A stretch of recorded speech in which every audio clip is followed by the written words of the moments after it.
اب ذرا اس حدیث پہ توجہ دیجیے گا. اللہ کو وہ آدمی بہت برا لگتا ہے. آپ یہ خصوصیات نوٹ کر لیں. نوٹ کریں گے پھر اس سے بچیں گے, پھر اس کو بار بار پڑھیں کہ یہ کام نہ خود کرنے ہیں اور نہ دوسروں کو کرنے دینے ہیں.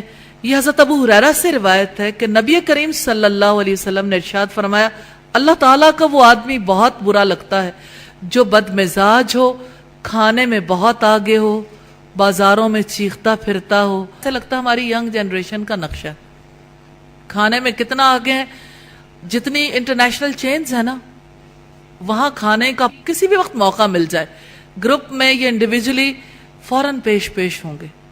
ہارڈیز جانا ہے یا میکڈونلڈز جانا ہے یا کسی اور جگہ جانا ہے تو کھانے میں بہت آگے بد مزاج, یعنی مائنڈ بہت کرے اور بہت زیادہ برا لگے ہر کام جس کو, اور بازاروں میں بہت چیختا پھرتا ہو. ظاہر ہے کہ سارے کام ہی بازاروں سے متعلق ہو گئے. آج اگر آپ دیکھنا چاہیں چیختے پھرتے لڑکے لڑکیوں کو چیختے پھرتے ہیں, اور یہ ہماری تہذیب ہے اور یہ ہماری نسل ہے. اللہ تعالی ہم سب کو ہدایت عطا فرمائے اور ہمیں اپنے نسلوں کی تربیت کرنے کی توفیق عطا فرمائے.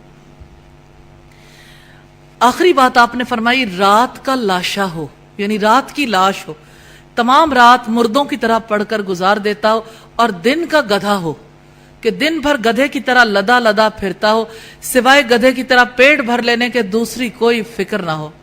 دنیا کی باتوں میں ماہر ہو اور آخرت کے معاملے میں کورا ہو.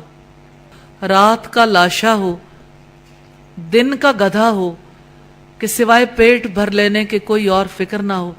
دنیا کی باتوں میں ماہر ہو, جیسے ہمارے یہاں ٹاک شوز ہوتے ہیں ہر چینل کے اوپر, ہر کوئی اپنی رائے دینے کے لیے تیار بیٹھا ہوتا ہے کہ باتوں کے بہت ماہر ہیں اور عملی کام کرنے کے لیے تیار نہیں ہوتے. اور آخرت کے معاملے میں کورا ہو, یعنی سورہ اخلاص پڑھنے کو کہی جائے تو اسمبلی میں بیٹھ کے بھی نہ پڑھ سکے. تو آخرت کے معاملے میں جو کورا ہو, پوری قوم کو ریپرزینٹ کرنے والے ہیں نا, اور یہ صرف ایک فرد کی بات نہیں, پوری جنریشن ہی ایسی.